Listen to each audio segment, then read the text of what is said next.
السلام علیکم دوستو، آج کی کہانی کا نام ہے اڑنے والا گھوڑا۔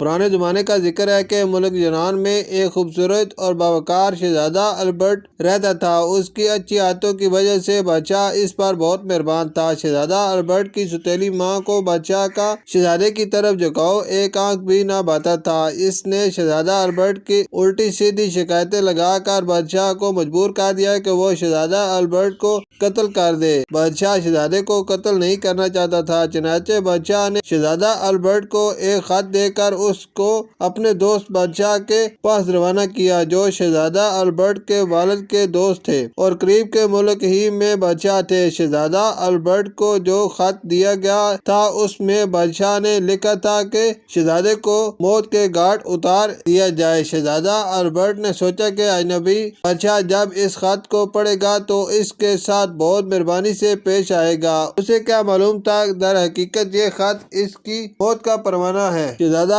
البرٹ جب دوسرے ملک پہنچا اور بادشاہ سے ملاقات کی تو اس کی اچھی عادتوں کی وجہ سے بادشاہ کو شہزادہ البرٹ بہت پسند آیا، اور اس نے زمانے کی رسم و رواج کے مطابق اس سے آنے کا مقصد پوچھتے بغیر 9 دن تک اس کے خوب خاطر مدارت کی۔ 10ویں دن جب بادشاہ نے شہزادہ البرٹ سے آنے کا مقصد پوچھا تو اس نے بادشاہ کی خدمت میں اپنے والد کا خط پیش کر دیا۔ بادشاہ نے جب خط پڑھا تو بہت ہی پریشان ہو گیا، کیونکہ اتنی اچھی عادتوں والے شہزادے کو وہ قتل نہیں کرنا چاہتا تھا، مگر وہ بادشاہ کی بات بھی نہیں ٹالنا چاہتا تھا۔ چنانچہ اس نے اس مسئلے پر بہت سوچا اور اس سے چھٹکارا پانے کا ایک دوسرا راستہ نکال ہی لیا۔ بادشاہ کے ملک میں ایک بڑی مصیبت آئی ہوئی تھی، وہ یہ کہ ایک خوفناک بلا جس کا سر ببر شیر کی طرح بڑا تھا، اس کے جبڑے بہت خوفناک تھے، جس کے منہ سے شعلے نکلتے تھے، اس کا جسم ایک بکری کی طرح تھا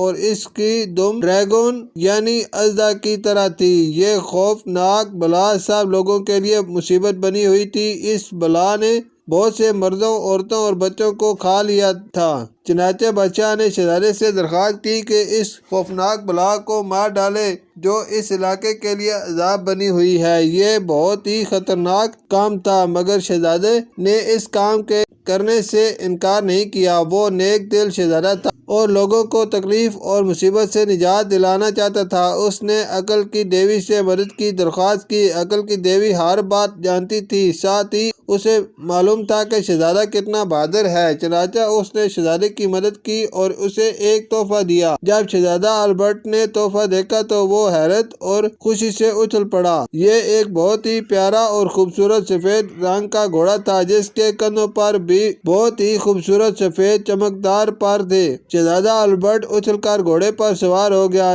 جیسے ہی وہ سوار ہوا، گھوڑا ہوا میں بلند ہو کر اڑنے لگا۔ شہزادہ نے گھوڑے کا رخ بلا کی طرف کر دیا اور جب اسے وہ بلا نظر آنے لگی تو اس نے اس پر تیر برسانے شروع کر دیے۔ جب خوفناک بلا کو تیر لگے تو اس نے تکلیف سے چنگھاڑنا شروع کر دیا اور ساتھ ہی ساتھ اس کے منہ سے خوفناک شعلے نکلنے لگے۔ اس نے اپنی دم زمین پر ماری تو اس کی وجہ سے زمین ہلنے لگی، لیکن ان چیزوں سے شہزادہ البرٹ کو کوئی پریشانی نہیں ہوئی، کیونکہ وہ زمین پر تو تھا ہی نہیں، وہ تو اپنے اڑنے والے گھوڑے پر بہت بلندی پر تھا، اس لیے وہ بلا کے شعلوں سے محفوظ تھا۔ بلا نے بہت کوشش کی کہ شعلے شہزادہ البرٹ تک پہنچ جائیں، مگر وہ ناکام رہی اور شعلے بھی اس کے منہ میں بننا ختم ہو گئے تھے۔ کافی دیر تک شہزادہ تیر برساتا رہا، یہاں تک کہ بلا کے جسم میں درجنوں تیر گھس گئے اور وہ لہولہان ہو کر تڑپنے لگی۔ ایک ہولناک چنگھاڑ کے ساتھ خوفناک بلا زمین پر گر گئی، ہمیشہ کے لیے مر گئی۔ اس طرح شہزادہ البرٹ کی بہادری سے ان لوگوں کو برسوں بعد اس بلا سے نجات ملی۔ بادشاہ اور اس کے ملک کی رعایا یہ دیکھ کر خوشی سے بے قابو ہو گئی۔ بلا سے چھٹکارا پانے پر ملک میں بہت خوشیاں منائی گئیں۔ اس کے بعد بھی بادشاہ نے شہزادہ البرٹ کو بڑے سخت اور مشکل کام سپرد کیے، مگر اپنے اڑنے والے گھوڑے کی مدد سے وہ ہر مرتبہ سرخرو ہو جاتا۔ آخر بادشاہ نے شہزادہ البرٹ کو بہت سے تحفے اور انعامات سے نوازا اور اپنے ملک میں امن و سکون کے ساتھ رہنے کی اجازت دے دی۔ شکریہ۔